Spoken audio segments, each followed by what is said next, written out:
दोस्तों, अगर ये कहा जाए कि एक खिलाड़ी का करियर उसके कप्तान पर बहुत हद तक डिपेंड होता है, स्पेशली अगर वो खिलाड़ी अभी टीम में नया नया आया है तो बिल्कुल ही डिपेंड करता है।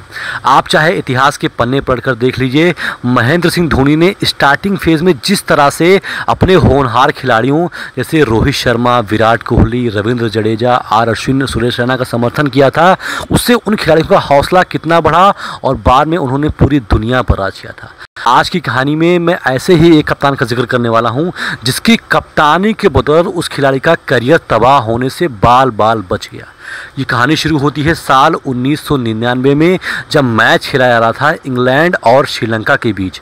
वो खिलाड़ी था श्रीलंका का ऑफ स्पिनर मुथैया मुरलीधरन और वो कप्तान था अर्जुन रणतुंगा। दोस्तों, मुथैया मुरलीधरन गेंदबाजी करने के लिए आए। आपको पता ही है कि मुरलीधरन की गेंदबाजी एक्शन कितनी यूनिक है। मुरलीधरन ने एक गेंद की और एम्पायर इमर्सन ने उसे नो बॉल करार दिया। मुरलीधरन ने एक इंटरव्यू में कहा था कि उन्हें ऐसा लगा था कि शायद उन्होंने ओवर स्टेप कर दिया, इसलिए एम्पायर ने उसे नो बॉल दिया था, लेकिन ऐसा बिल्कुल भी नहीं था। जब उन्हें पता चला कि ये नो बॉल उनकी गेंदबाजी एक्शन की वजह से दिया गया है तो एकदम से मैदान में सन्नाटा सा पड़स गया था। उसके बाद मुरलीधरन ने और गेंदें फेंकी और लगातार ये नो बॉल देने का सिलसिला जारी रहा। अब अर्जुन रणतुंगा अपना आपा खो चुके थे।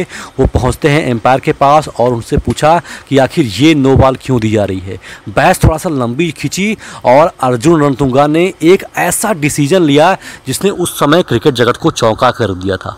वो जाते हैं इंग्लैंड के खिलाड़ियों के पास, उनसे हाथ मिलाते हैं और कहते हैं अब खेल यहीं ख़त्म होता है। उन्होंने पूरी श्रीलंकन टीम को वापस ले लिया, कहा हम मैच ही नहीं खेलेंगे, ये मनमानी हो रही है। दरअसल इसके पीछे की कहानी ये है कि मुथैया मुरलीधरन पर चक्कर का इल्ज़ाम लगा था। उनका कई लोग एम्पायर कह रहे थे कि मुरलीधरन जो गेंदबाजी करते हैं, गेंदबाजी में उनका आर्म कुछ ज़्यादा ही झटका देता है, जिसकी वजह से गेंद आम बोलचाल की भाषा में जर्क होती है, चक्कर होती है। लेकिन अर्जुन रणतुंगा एम्पायर से भिड़ गए। कुछ देर बाद डिसीजन नहीं निकलता है कि मुथैया मुरलीधरन ऑफ स्पिन गेंद नहीं फेंकेंगे, क्योंकि ऑफ स्पिन गेंद फेंकने से ही वो कुछ एक्शन में संदिग्धता आती है। लेकिन अर्जुन रणतुंगा इस पर भी नहीं माने। उन्होंने कहा कि मेरा गेंदबाज एकदम सही है, तुम जैसा गेंदबाजी करना चाहो वैसा फेंको, चाहे तुम ऑफ स्पिन फेंको, चाहे लेग स्पिन फेंको, चाहे दूसरा फेंको, मुझमें कोई दिक्कत नहीं है। और इस तरीके से वो जब तक वो मैच चला, अर्जुन रणतुंगा और एम्पायर में लगातार बहस चलती रही। और उसके बाद होता ये है कि जब मैच खत्म होता है तो चेकिंग लग जाती है मुरलीधरन के ऊपर और मुथैया मुरलीधरन के एक्शन को पूरी तरीके से जांचा आता है। जांचने के बाद पता चलता है कि मुरलीधरन का एक्शन बिल्कुल सेम है, लेकिन उनके कंधे में कुछ समस्या है जिसकी वजह से वो प्राकृतिक रूप से ऐसे हो गए हैं। उनके कंधे में शोल्डर की बनावट ही कुछ ऐसी है कि जिसकी वजह से उनका गेंदबाजी एक्शन एकदम यूनिक है।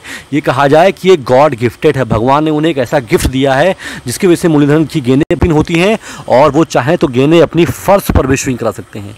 लेकिन उस दिन अगर अर्जुन रणतुंगा ने मुथैया मुरलीधरन को रेस्ट करवा दिया होता, उस मैच से हटा दिया होता, क्योंकि नियम ये है कि अगर एम्पायर ने एक ओवर में 2 नो बॉल दे दी है, वो भी एक्शन की वजह से, तो गेंदबाज को गेंदबाजी से हटना पड़ता है।